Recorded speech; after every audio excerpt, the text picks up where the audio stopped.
In this video, we're going to talk about the train test split. So once we've connected to one or more data sources, we've prepared our data for modeling, and we go to train a machine learning model. For example, LGBM for this time series forecasting model. You'll see one of the questions it asks us is train test split. And what this 80 means is that 80% of the historical data from our initial CSV file or whatever data set we connected to is going to be used to train the model.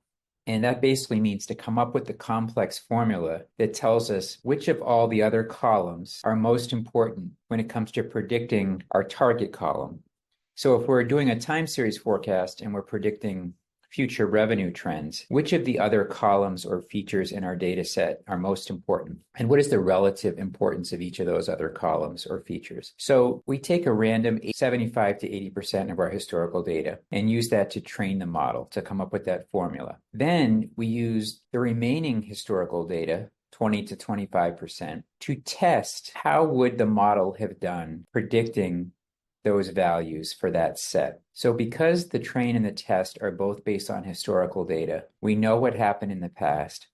We have the target variable available for both the train set and the test set, but the model is always going to perform a little better on the train set because that's what was used to train the model. The real question is, how would the model have performed on our historical test set, which is usually 20 to 25% of the historical data? And that's a good indication of how the model should perform in production going forward when it's fed new data. Now, for classification models or regression models, this is just a random 80%. For time series models, the train is 80% and the test is 20%. Say you had 5 years of historical data that you're training your model on, the first 80% or the first 4 years chronologically, and the test would be the most recent 20% or the most recent year. So that's train test split.